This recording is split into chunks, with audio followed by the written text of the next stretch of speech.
Thank you. I hope everyone's doing well today. Ready to get cranked up in football. We get out there for our first practice today, so we're pretty excited about that. Got 29 opportunities to get on the field to improve ourselves, practice as a team, and get ready to to kick off this season. And I'm excited. The attitude that our team has. We have some young players on the roster. With only, I think, 12 seniors on the roster. So we have a young football team, but we have some guys that have played some football in the past, that have been out there on the field, that have experience playing, and I want to see the energy that we attack this training camp with, the energy that we go out there, and the passion that we have every single day to improve as players and improve as a football team, and go out there and make this a successful football season. Coach, with the expanded schedule, the thinking behind starting as early as you could on July 25th here, how will you space things out over the coming weeks?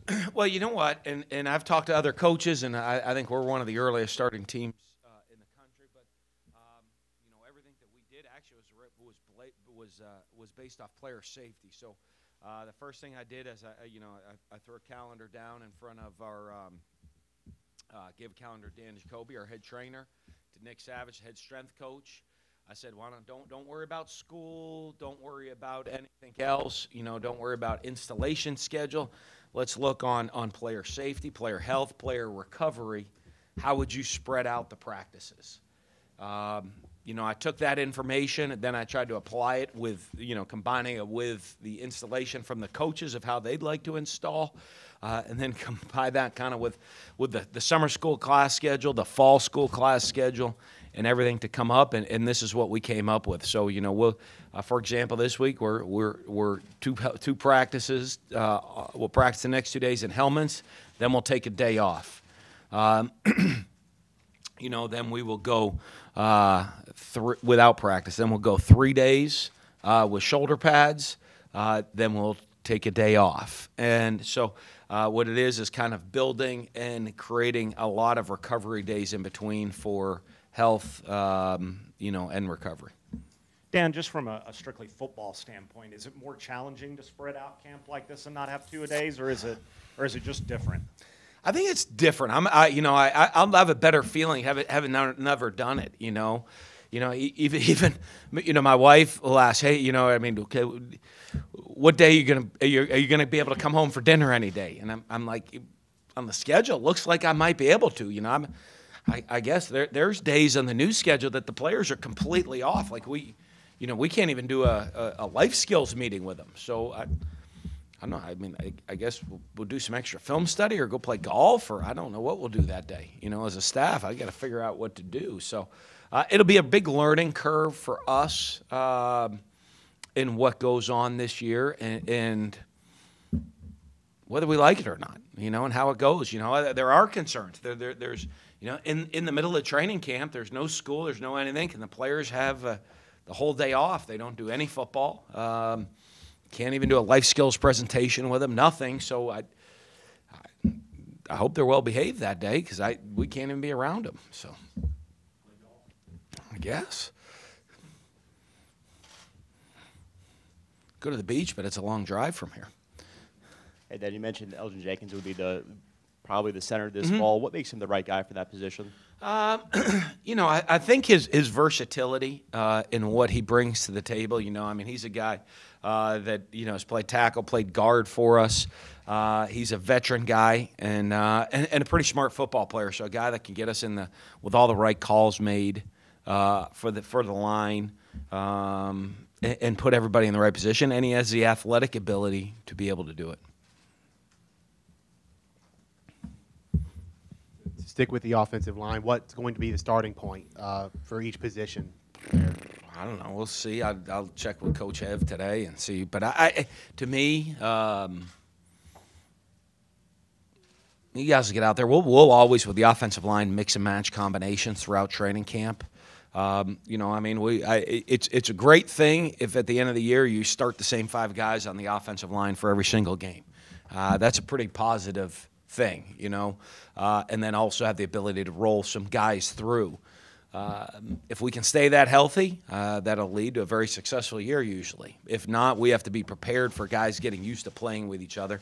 So what we'll do is get guys ready and then try to figure out what the best combination of players is. There's, you know, if you look at a Martinez ranking, you're looking at Elkin Jenkins that have played a whole bunch. You feel pretty confident about those guys. The next, you know, there's a bunch of guys that we expect to be in the rotation that haven't played a whole lot. So they still, we'll see over the next 29 practices how they improve and get themselves ready. Dan, Gabe Miles had a little bit of struggle last year at times. Just what did you see him in the offseason, the spring, his progress going into the senior year? Well, I think one, going into senior year, like a lot of guys, that kind of that attacking the year and being desperate for your senior season. You know, I mean, there's a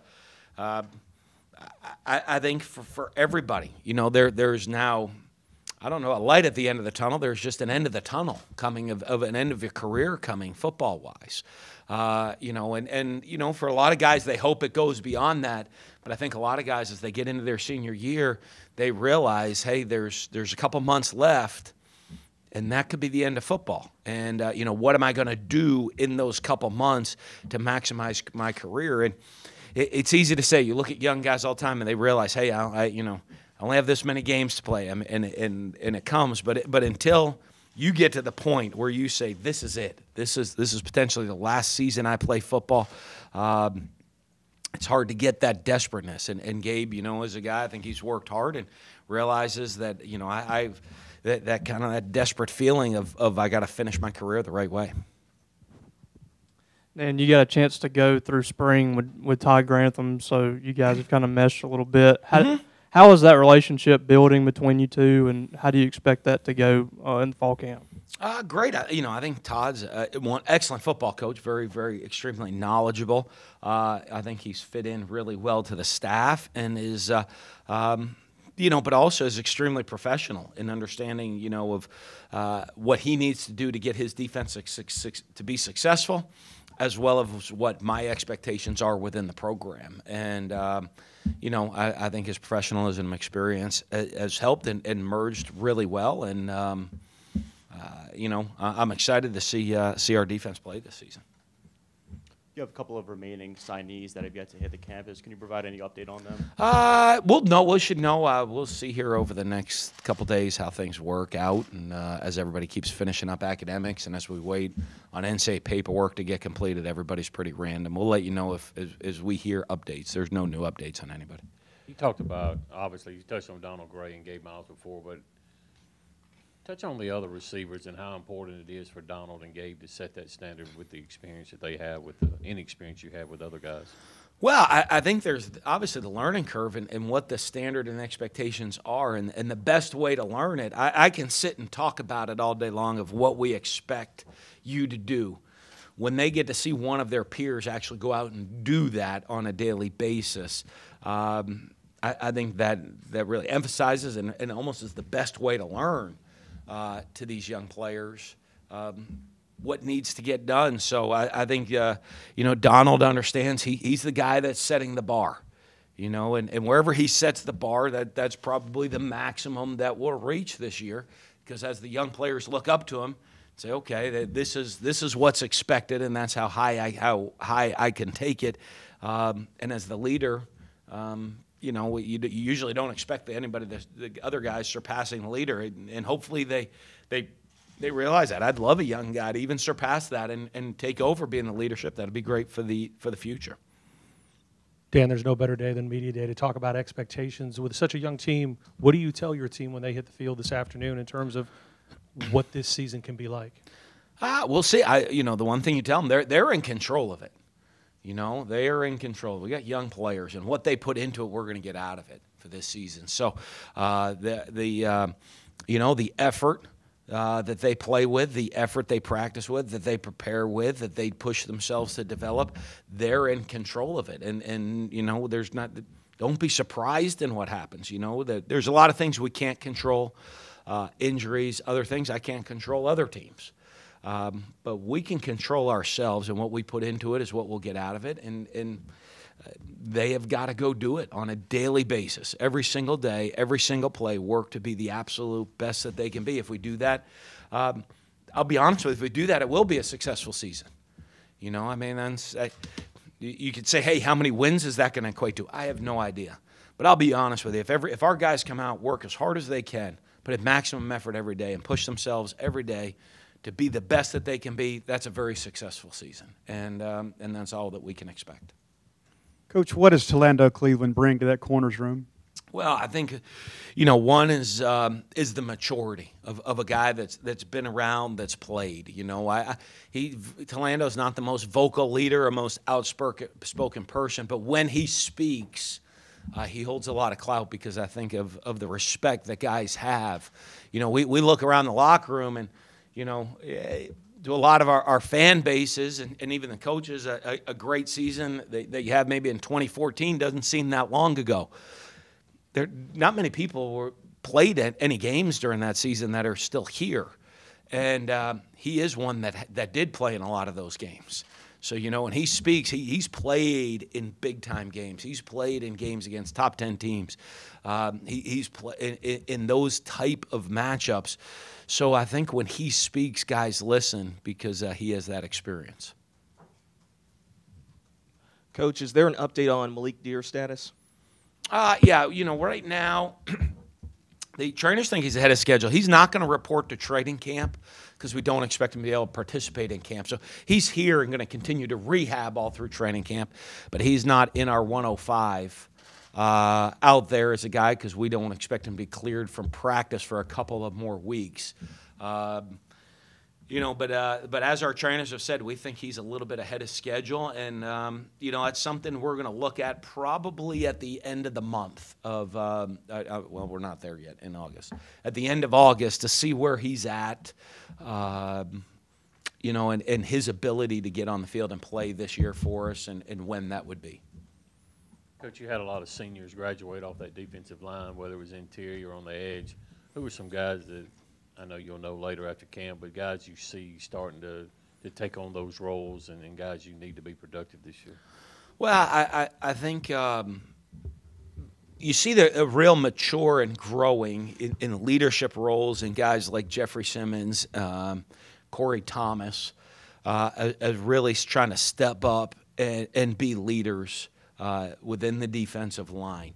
I've seen Braxton Hoyette make a bunch of improvement, and I think he realizes it's time for him to take that next step, and he's got to be a productive player for us. Grant Harris has got to step up now and become a productive player for us. But also the young guys, knowing that the opportunity's there for them. With a Fletcher Adams and a Kobe Jones, that there's great opportunity now for those guys to step out on the field and go play. And one of the things that those guys always been are tremendous motor effort, high energy guys, that kind of bring it every day. And now, they're getting that chance and their opportunity to go compete for playing time. And I'm excited to see how they're going to attack that through this training camp. I've seen some head coaches around the league kind of pass off their play calling. How have you been able to balance that over the years, and how does that communication work with you and Billy and John? Well, I think the one thing that's helped is we've all been together for so long. You look at the offensive staff and the continuity we kind of have with guys that have been together for a long time. So that makes the room run very, very smoothly. It allows me to do what I need to do to call the plays and prepare myself to be a play caller on game day, without really having all of the offensive coordinator duties, if you will, because I'm being called to do press conferences and whatnot, and a lot of other head coaching responsibilities. Where when you have guys, when you have John Hevesy and you have Billy Gonzalez, we've all been together for so long. A lot of the other things that have to get done, they're taken care of. And the job gets done because we've been together for so long that I might not be able to do everything that I would need to do as an offensive coordinator, but they're getting all that done. I'm not worried about being the offensive coordinator more than prepared myself maybe to be the play caller. So I think we all kind of share those duties and split those duties up among several people to get the job done, and I think the familiarity everybody has with each other allows it to run very smoothly. Dan, back at SEC Media Days, I remember Donald, when referring to the loss of Fred Ross, he referenced his leadership and his energy were the first two things that came to mind. When you look at this receiver group, are those the things that you're really looking for early on out of them to show that they have a void to fill and they know they got to step up a little bit? Well, I think so. I think, well, one, the void is a lot of the playmaking he made. I think Donald's tried to done a great job of being that leader and setting that bar really high. You know, you have a Gabe Miles, who's a hard worker, a Jesse Jackson, who hasn't been maybe a main guy, but as far as production on the field statistically, Bud is a tremendous worker every single day. So I think all those guys realize, hey, you know, the leadership of Fred's gone, but we're going to pick up that part of it all. And there's a great opportunity, though, for the production and the playmaking that he brought. And I think that really is motivating and exciting to those guys that hey, they're going to have a much bigger role in the offense now. At this time last year, you had almost a four-way quarterback battle going into training camp. How does your approach to camp change when you have the guy, Nick Fitzgerald?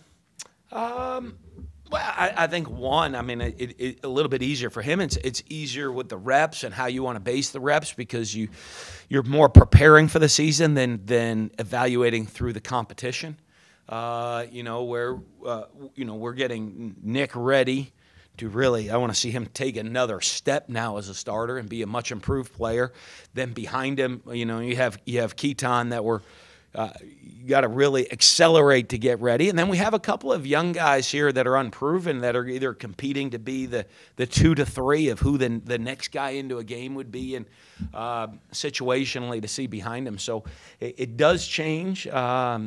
It'll gives you a little bit more flexibility within the reps of how you want to do things, you know, and that maybe you're not worried about getting the exact evaluation off of everybody to see who will the starter be. We kind of have a real good feeling on that. It is getting the right experience to guys to prepare guys for the season. Back in December, you signed several junior college transfers, and of that group, I think 3 of them had already been in D1 before.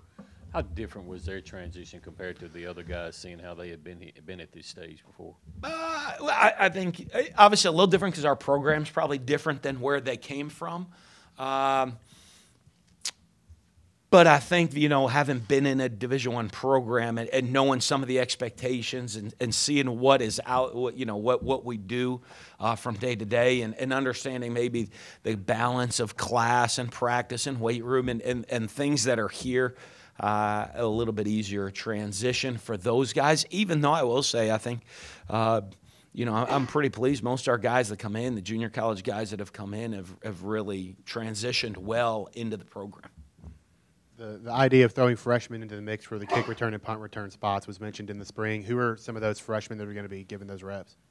We'll see today. I mean, they're going to get, you know, our freshmen. We'll put them in a lot of different situations and see what sticks early on. So I want to see.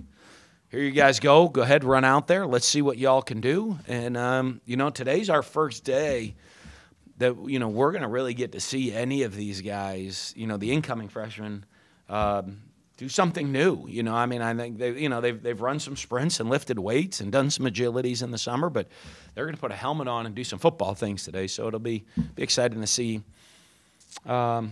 what they can do football-wise within what we're going to ask them to do. And then, you know, obviously with all young players, you know, the biggest one is how fast they transition to the game, how fast they transition mentally and picking things up, and how fast they transition physically to the speed of the game at this level.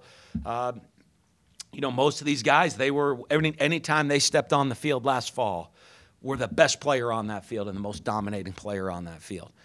They're going to step on the field today, and they're not going to be. And to see how they handle that, and or, you know, if they are one of the, I don't know, they'll be the best player, but they'll be really good players, but everyone around them is going to be that level or better, and it'll be the first time they've been in that situation. Dan, I might be reading you wrong on this situation, but, you know, with Nick Fitzgerald, I know you've always been appreciative of his production on the field, but you've seemed kind of lukewarm about his leadership skills and everything. Has he improved in that area? Do you want to see more? Just where is he just in that facet of his game? Absolutely. I think he's improving on it. But again, you know, like as we said, this is his first time in this role that he's in now as the leadership, coming in, being a starter in camp. So, you know, I want to see how he takes the reign in each stage. You know, this was his first off season as a return, as being the starter. You know, this time last year he was, as we've said, he was competing for the job. So this off season, this was his first time. I think he's improved on it, but he's also going through a learning curve of how do I lead. This is going to be his first training camp as the starting quarterback. So I expect his leadership to be much better this year than it was last year, and I've seen that from him. But I still think he's going through the learning curve of being the leader. And, you know, I think, you know, for example, this time next year, I'd expect to be even at a much higher level because he would have been through it and said, okay, these are things I led well. Boy, here's some mistakes I made as a leader, and I got to go improve on them. That, you know, the things he's doing, if he's making a mistake, it's the first time he's doing it. So he does something well, he's learning. I've been a leader the right way here. I've made a mistake. Okay, I've learned from that. Let's move on and try to build on it. So it's always a process and a learning curve for him. I've seen him work to try to be a much better leader, but he's still going through it as the first time as being the starter. Dan, with all the sprints and all the workout sessions, what's the sense of your team, of their excitement level, even though they're going out before anybody else, to hit the field for the first time and realize they get to play football? Well, I think everybody. I mean, this is what you do it for. You know, I mean, is this. If you're more excited about summer conditioning than you are about practice, we got a problem. You know, you probably should be on like the cross-country or track team or something, right? Or state powerlifting, you know, meet, I guess, you know, I would think. Because, you know, so I think this is what they work for. So I think the energy, the excitement to get out there field and go play football, you know, all that work you put in is to do what we're about to do starting today. You mentioned at media days using tight ends in the slot potentially. There's a lot of that in offenses now. Are you going to use any examples of other teams, college or pro, that have done that in the past, or are you going to try to do something different with it? No, we always look and research. You know, I mean, you know, I think we always study and do, and you're always trying to, you know, the spread offense, when we started doing this, however many years ago it was, you know, was the foundation of it is to try to create mismatches, make the defense defend the entire field, and try to create mismatches on our players anywhere on the field. You know, make you defend all 11 guys from sideline to sideline and create positive matchups in our advantage. You know, and you see a lot of, you know, I mean, then essentially that's a lot of the game of football. I know people get into like, hey, we have the exact system.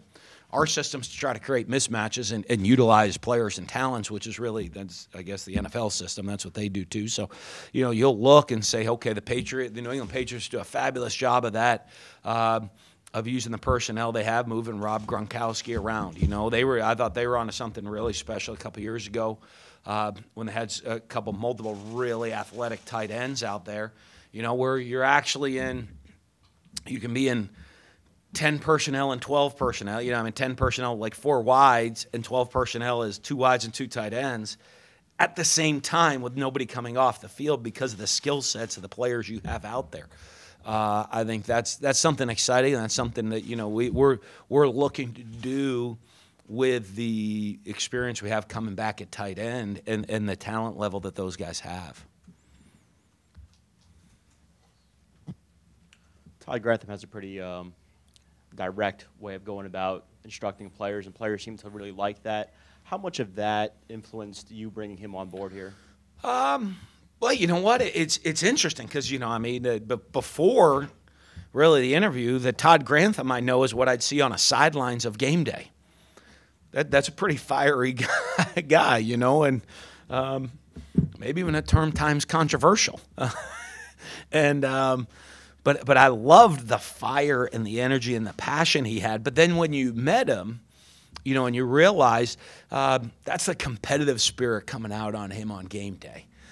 You know, him as a teacher, him as an instructor, it's slightly different. You know, so I think he is a great, and I think that's why I think sometimes people look and they just see this one glimpse of somebody, but our players on a daily basis see somebody that is, you know, I mean, an excellent football coach that understands the game and knows how to teach guys and get them in the right position, that's also going to hold them to a very high standard and passionate about it, but also has, maybe, the side that a lot of people don't see, which is, a mentor to a lot of these young guys. And you don't always see that, when you get in the building behind closed doors. And I think that's why maybe some of the outside highlight, if you put a game day highlight video of Todd together, sometimes you're like, whoo. But if you get with him on a daily basis, I think that's why the players have a very different feel for him. Do you think your defense needs both? Yeah, I do. I think the defense I expect, I always, I want people, when they watch your defense play, I want to have an intimidating defense. I want to have people, when they watch, there's 11 guys flying around, going to the ball with a little bit of chip on their shoulder and a nasty disposition and get after it. And I think when you're led by a guy that kind of is that way, your defense is going to play that way. And that's the type of defense that I want us to play. That, you go back when we've been great defenses, those are the we have that. That's the type of defense that we have that's going to come out, and play physical, hard-nosed football for 4 quarters. And, I think a great compliment to a defense maybe after the game is the other offense say, what was that? We play somebody and their offensive kids are still in the cold tub 2 days later. We know that's Mississippi State defense.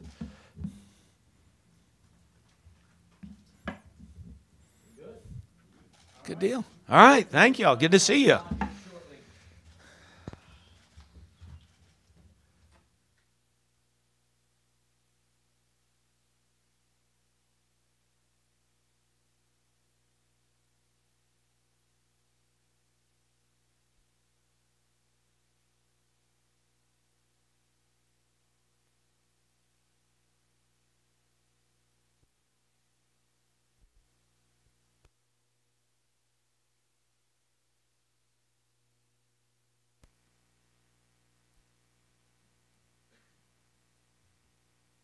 And one note, we'll have FTP video available too if you need that, not just today, but throughout the season for a lot of our stuff as well.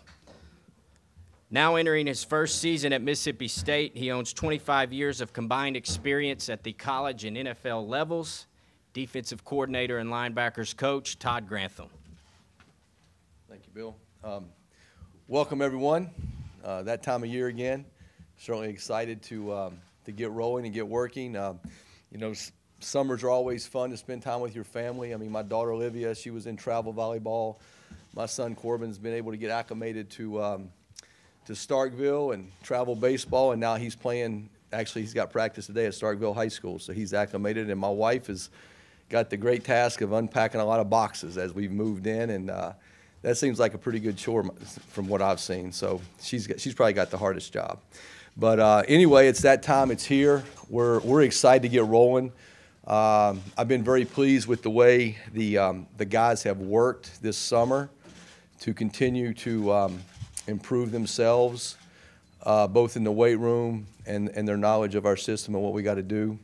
Now really comes a time in training camp. The first phase of it is to evaluate some of the new players that we've been able to add to our roster, to continue to develop and work on the habitual traits you need to play at the level we want to play at. So we'll certainly continue to do that. And then we're always going to focus on doing the things that we need to do to play to our identity and the way we want to play, which we always talk about playing fast, physical, and aggressive. And, it really starts today. And we're certainly excited to get on the field and get to work and continue to develop and create the habits we need to be successful. So with that, I'll open it up to any questions. We'll get a mic to you, and can you please state your name and affiliation so Todd can get familiar with you? Thank you. Hey, Todd, Robbie Falk from Bulldogs 247. Mm-hmm. How have you felt like you and Coach Mullen have meshed over the last few months? He mentioned that he really liked your fire nature, but also how you build relationships with players and kind of nurture them a little bit. How do you feel like you guys have met? I think we've meshed great. It's awesome. I really respect. I mean, you know, Coach Mullen is the CEO of the organization. I mean, if you look at what he's built here and the things that he's established here, it's really unprecedented. So I'm just happy to be a part of his staff and be a part of what he wants to accomplish here. You know, I really enjoy coaching and teaching and being able to be around players that have a vision to be the best that they can be. I like that. I want guys that want to be the best at their position. I want guys that want to play in pro football. I want to be around guys that want to be the best defense in the SEC and do those kind of things. In saying that, I think, you know, it's important to get to know the whole person. You know, not only know the player on the field, but also get to know the player off the field. I think that helps you in coaching, learning how guys learn, learning what guys are going through. Because, you know, if guys believe in you and what you're doing and know that you got your best interest at heart, they're going to play. And once you get that relationship, it's a belief, it's a powerful tool. And guys can continue to push through maybe barriers that they've never been before. You know, the hardest thing sometimes is having to go through a barrier or an unknown because you've never been there. But if you have the belief and confidence of people around you, you'll take that step and try to get there. Several junior college players in December, and Montez and Chauncey and Jonathan have all been in the Power 5 school before. What have you seen with their transition, and what did you how those guys handle that transition this spring and this offseason? Those guys have worked really hard in our program, along with our other players. I think that anytime you get guys in that transition mode of coming back and being a part of our system, coming from the JUCO level, there's a little bit of a humbling experience sometimes, being appreciative of what they have now, what they're around, because the facilities here are really as good as anywhere. The way these guys, you know, from a nutrition standpoint, are able to eat and feed themselves, the way they're able to get in the weight room and develop themselves. So I think that when you take all of that in and be able to play in a conference like this, I think all of that excites them. And from that standpoint, I think it's something that they are excited to do. As far as being here, they really mesh with our players here very well. They've worked hard and they've adapted to the things that we've asked them to do. They're really first-year players like all of our players. So I fully expect those guys to be an important part of what we're going to do. And we'll continue to mesh those with the other guys that we got and put the best 11 players out there. Brett Hudson, the Dispatch. You've got a lot of guys on the defensive line, be it transfers or red shirts, that haven't played here yet. What's your process for getting them ready for week 1 and week 2 where they can contribute to depth? Yeah, I mean, well, first of all, I think you have to play a lot of guys up front. You know, if you're going to win a lot of ball games, that means you're leading in the fourth quarter. And generally, if you're leading in the fourth quarter, the other team's going to throw the ball. And it takes a lot of energy to rush the passer. So I think it's real critical that you keep guys fresh throughout the game to allow them to play at maximum effort at the end of the game. So we're going to play a lot of players up front and rotate guys in. And as you do that, I think it's a way to ease guys that maybe haven't played much before into the game. They kind of get a feel, get a little taste, get out, get a little feel, come on back. So we'll just put those guys into a rotation and try to play as many players as we can to keep guys fresh, because I do believe you got to play a lot of guys up front. And we'll certainly take the young guys or the guys that have shown the ability to perform for us, and we'll find ways to get them in the game. Hey, Todd, Tyler Griever from WJTV in Jackson. I don't know how much you've gotten to watch this unit from last year from the tape, but it is one that really struggled. When you look back at it, what's the first thing that kind of jumps out as an area for improvements to make a jump this year? Yeah, I mean, I think the biggest thing for us is to move forward and work on and focus on this year. And, you know, the first thing we want to do is we want to be hard to run on. We want to find ways to stop the run and force guys to be one-dimensional. And then really after that is how can we make the quarterback play bad? I mean, really those two, I can talk about a lot of things about, you know, keeping points down, creating turnovers, and all that stuff matters. But at the end of the day, it really gets down to don't let them run the ball, and then find ways to make the quarterback play bad. And part of that is getting hits on the quarterback to make him not feel as comfortable in the pocket. So that's really been our focus, is how can we, improve and create the habits needed to play at the level we want to. And we've really worked hard to reestablish the identity here of what we want to accomplish. And I think that's where we're moving. We're working on the things that we can control now, which is the upcoming schedule, and working to play to the identity that we want to play at. Hey, Todd, Will Simon from the Clarion Ledger. Mhm. Chauncey Rivers, what's your take on him, and what does he bring to this team this year? Yeah, well, Chauncey is a guy that he's got size and quickness. He's got twitch off the ball. He's got some suddenness, which can help you create tackle for loss plays, can help you in the rush. He's a guy that has played in this league before, so he kind of understands what it's all about. I've been really impressed with his work ethic. I've been impressed with his ability to adapt and play multiple positions for us. And I certainly, expect him to be a part of our success and our rotation and what we do. And certainly glad he's here. And, look forward to continue to work with him in training camp to continue to develop that skill set. But he'll be a guy that will be a major part of what we do. Slim Smith with the Commercial Dispatch. In offense, you often hear coaches talk about building a team around player talents and what they do well. Is that the same principle applying on defense? Yeah. And if so, who are the players that you want to highlight or showcase? Well, we want to showcase all 11 guys if we can. I think each year your defense changes relative to the talent you have and the guys you have, because every player is going to have assets, things that they do well, and they're going to have things that maybe they're not as comfortable doing. And I think that as a coach, what you have to do is be able to get the combination of players, find out the things that they do well, and mesh that as a unit. And that's certainly what we're working on right now. Obviously, when you look at our defense, when I look at a guy like Jeffrey Simmons up front, I think a guy that's made tremendous strides here in everything that we ask him to do academically as well as athletically. Certainly see him as a guy that can showcase his talents for us and be aggressive. Corey Thomas is another guy that I think up front can make some things happen.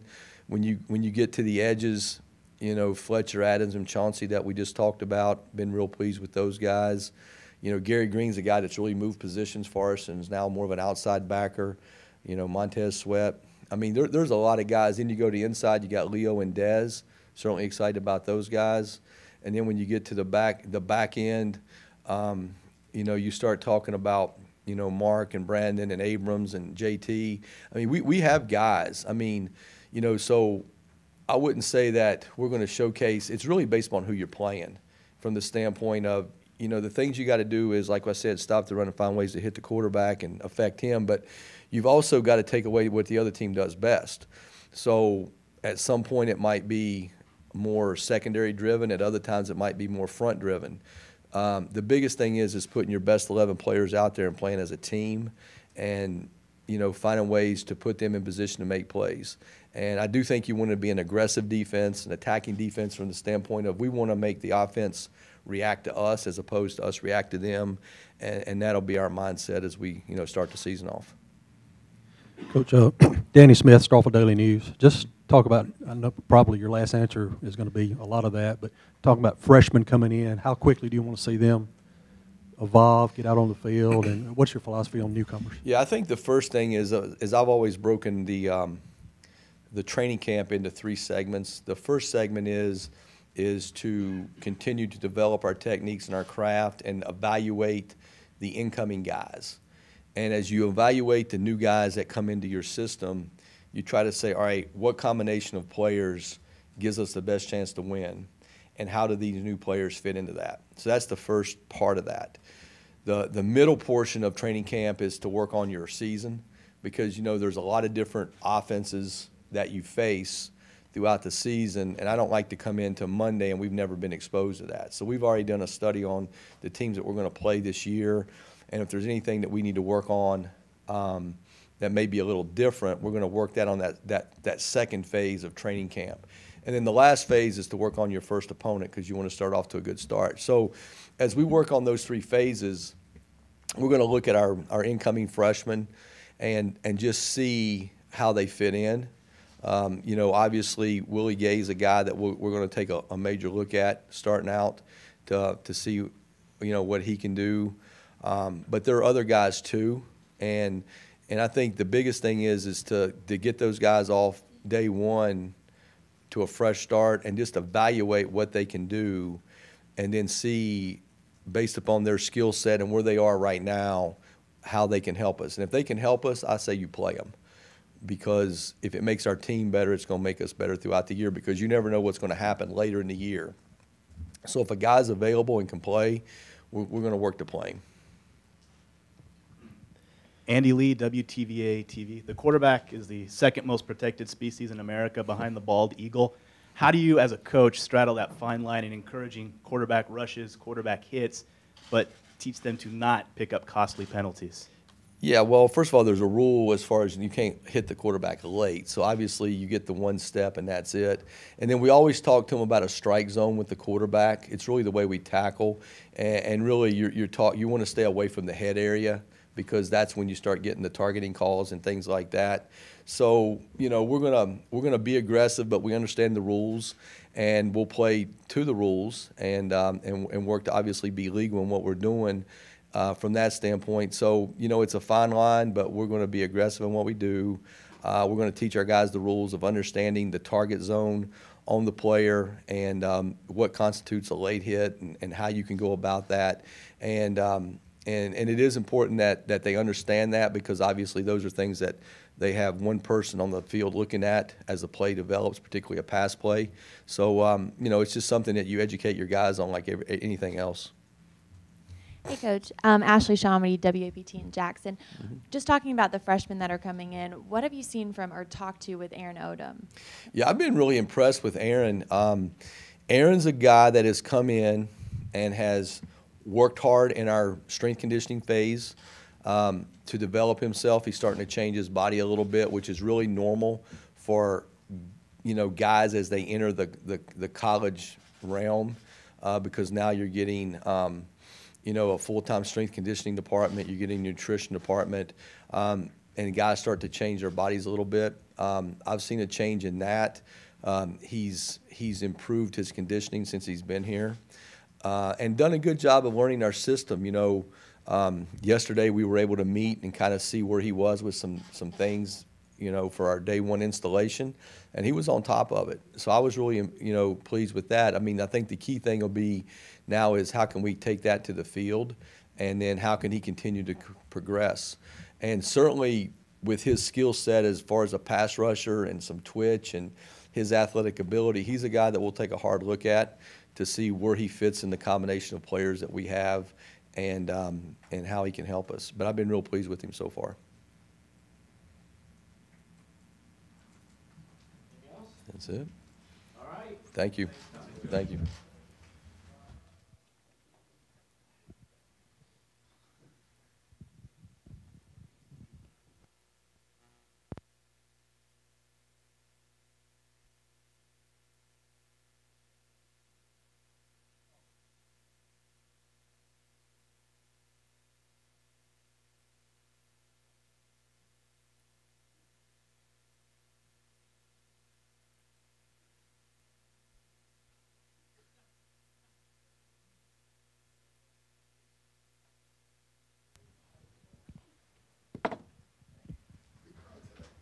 All right. Now entering his ninth season at Mississippi State, co-offensive coordinator and offensive line coach John Hevesy. Hey, how are you? Another good season. Okay. You know what? I mean, I'll start off just, to me, it's great to be here. You know, going our ninth season, always looking forward to new kids coming in, stepping in when it's on the whole offensive line, offense in general. So to me, we're looking forward to the season getting started today, and I think the kids have had a great summer from just meeting, you know, getting with them the last couple of days, getting back. I think they're very productive, and they're starting to take that ownership and leadership we're looking for. So we're looking forward to starting practice today. Any questions you guys have, feel free. Oh, Hey, John, I asked Dan this as well, but what made Elgin Jenkins the right pick for center? Yeah, I think Elton is you know, last year played guard for us at the end of the season, played tackle for us at the beginning of the season. The year before that, played tackle, and even during the bowl practice was a lot of center. Knowing that was going to be kind of going into this year with Jamal leaving last year was, okay, who's going to be that position? And then through a lot of the bowl practice, Elton played center and guard through that with Dion being hurt going into the bowl game. So it was, and you know, it's a natural fit for kids that you see in the program. Hey, the first thing I always look for with a center is can they communicate? Okay, because they're the center of everything. And all the years doing this is that guy's going to set both sides going. So to me, he's got a great knowledge of the game. He's a communicator, likes to talk.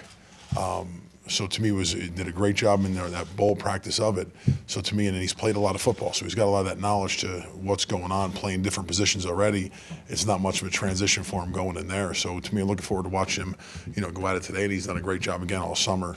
And just, again, talking to him as he's had the questions of how's it going to be different. In some parts, it's easier because you got two guys next to you that, and you're playing somewhat in a phone booth.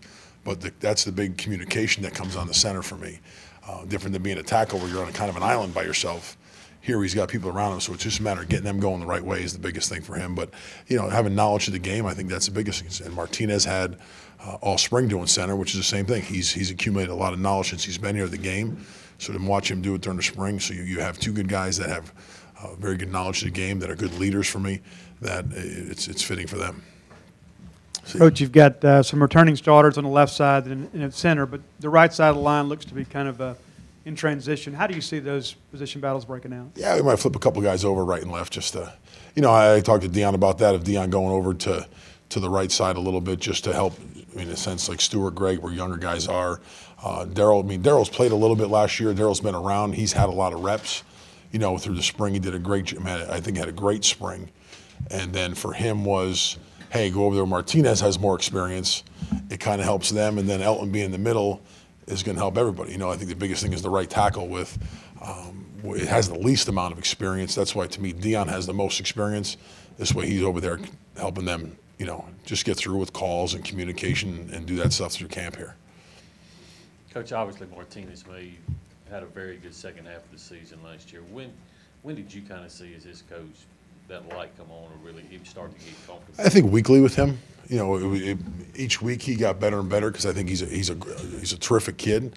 He's very conscious about what he does. It's important to him, you know, on the field, off the field, everything he does. I mean, he comes from a great family. So to me, you saw it in recruiting with him, and you saw it through his first year when he was redshirt. And really, to me, I learned a lot with him was after he got here in the spring out of junior college, and after spring of, okay, going into the season, him understanding, you know, a lot of kids come out of junior college, I'm playing, I'm the starter, I'm the right guy.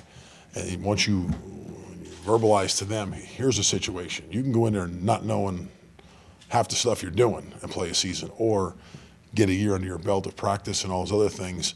You're matured, now you have 2 full years to get, and I say 2,000 reps compared to 1,000 reps of knowing what you're doing and 500 of not knowing what you're doing. And he understood it. You know, to me, even after the first game he played last year, or the game in LSU, he came back and said, I said, imagine if he did this a year ago. He's like, no. I said, so it's something that he understands it and he learned it and he wants the best for him and the best for the program. So I think that was, you see the maturity with him doing that. And it came weekly. Going off of that with Martinez, he seems like a guy that's coming in with a lot of accolades and preseason, just hype in general. What is the biggest part of his game that you look at to make sure he's going to reach that ceiling or reach that potential? Play the way he's supposed to play. I mean, the preseason stuff, and we had discussion the last 2 weeks about it with him. It's preseason stuff. I said preseason a lot of things. I said they predict us every season. They predict this, that, and everything. I said the media has a frenzy with what they want to put as a preseason, what they say, first, second round pick or any of that stuff. I said you got about 9 months to figure that out and work that out. I said, really, all that stuff means nothing until the next 4 months you figure out and play the way you're supposed to play, do what you're supposed to do, and don't worry about all that stuff. That stuff will come after you perform and do what you're supposed to do. He understands that. You know, so to me, as I said, start worrying about those things, you're going to have nothing in the end. I said, and they're going to get you again. And the other aspect of it, I said, it's just the process you've been going through since you've been here. Stay on that process, and everything will take care of what it needs to take care in the end. You, Dan, You, Dan, and Billy have kind of shared the play calling duties over the last couple of years. How have y'all kind of made that work in the communication on game days? Well, I guess we've sat together for 17 years. It's hard to say that, and really, it's been, I think it's 17. We were talking about that the other day. I think it's been that long. So it's kind of one of those things of, it works. I guess if you had to break it down, well, here's exactly how, is he going to call this play? Is he going to call this play? Going to call that play? It's kind of, I guess we know each other well enough now that here's how it's going to work. So it's, on game day, it kind of goes. I hate to put an exact science on, here's how it's going to work. Or, hey, this week we're going to do this, we're going to do this. We all have a great understanding of the offense. We all have a great understanding of our kids. So when it comes down to it, here's the situation, hey, what can your kids do? What can we do here? What do you see? And, it's just a great feel for each other. And again, we've worked together a long time, so it works well. What were your impressions of the young tackles, Stuart Reese and Greg Allen, this spring? And who else do you think could possibly work at right tackle where Stuart is too? It's really, right now, to me, you mentioned Stewart, you mentioned Greg. Tyree came in, had a good spring, learned, see how much he transitioned over the summer. Evans Wilkerson has done a great job since he's been here, and so there's 4 guys that can do it, and it can come to anything. But those 4 guys are really going to camp, competing for what they're going to compete for. And Ronald Cochran's played a lot of tackle. He's played a lot of reps. Just hasn't played a lot in the game. But there's really 4 or 5 guys that are going competing for that job, and I told them all. I told Martinez the same thing. I said, there's 5, 6 guys competing for tackle jobs. Make sure you do your job to maintain what you have. I think everything is. I tell them every come into camp, every job's open. I say because during the summer, some kids mature and learn and get going and want to play, and they realize they want to play, so they start pushing themselves and working a little harder to get that. So, we'll see as we go through camp. Maybe I'm a little slow, but I didn't quite catch it. Where do you want Deion Calhoun to play, left side or right side? And how do you feel about the quality of depth that you guys have? He'll start on the right side today. We'll go out to today. He'll run on the right side. Just again, like we talked about, we'll have the right tackle position is the one with the least amount of experience. Okay, so to me, and Deion has the most amount of experience. So to me, the communication, helping those guys with calls and things that we do, just to me, Deion can play both of them. He's played both of them. So it's for him just go in there and, again, help him a little bit as we go through. And really about, I think, 2 years ago, it was the same thing when I moved guys around because Justin Malone came in, but make sure he was here. Justin Senior, it was the whole thing of Justin Senior moving to the left. Justin Senior was there to help the new guy here. And so it's just to help each other until we get through. And they can all summer, they've all played everything. Like Elton's played all 3. Martinez has played center in there, so we can interchange them. Who's the best 5? And that's what they know. Who's the best 5? They're going to go out there. And what's the best scenario for us? Probably not even a fair question to ask now, but how many players do you expect to play across that offensive line? Every year I come in the same thing. I got to get 8 ready. 8 you can get, to me in my mind, 8 to 9 you can get ready for a game. To me, and then really the 9, 10, the 10 and 11 are guys that if we get that far, we have to get that far. But to me, preparation for a game, preparation for everything is I got to walk out knowing there's 8 guys that can go. And that's really, to me, as you look at it, is the 3 tackles, the 3 guards, and 2 centers. And then obviously one of those 8 guys has got to be the 3rd center. So to me, that's that's helped us along the way. But the 8 guys, so they know what we're doing. They're on everything. When you get to game week, the amount of reps you get. And then you get 9. If you get 9, it's great. And then 10 is an even better bonus. But to me, it's really you want 3 of each to walk out of camp with. If they're 15 ready to play, I'll play all 15. But to me, usually it's just the experience of playing them and then try to get 9, 10, 11, their feet wet somewhere in the season so they can start playing. I'm going to jump ahead. Sure. Do you think it takes longer for offensive linemen to develop than it does other positions? Yeah, absolutely. Why is that? Just because, if you're, this is an offensive line coach's opinion, so everyone's entitled to their own opinion. It's really the physical and mental part of it. Again, and I look at it as a skilled guy. If you ask a corner who's fast, can jump, a receiver who's fast, can jump, can catch. Okay, here's some routes. Go do it.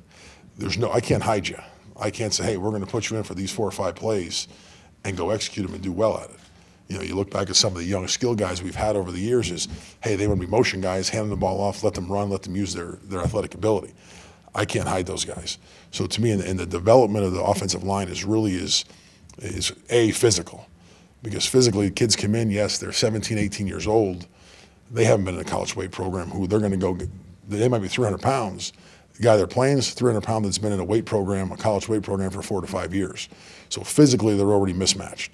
And then mentally, the speed of the game and the amount of people, the amount of things they have to learn, transition from high school is so much that it takes them time to digest and understand the game. Once they start understanding the game, that's when you'll see the progress start being made. Martinez, the same thing. Is coming in here, physically he was close, mentally he was behind. So the mental part of understanding the game was the biggest thing for him, and that's the development of for him, why he's developed faster in the mental part of it than some kids do.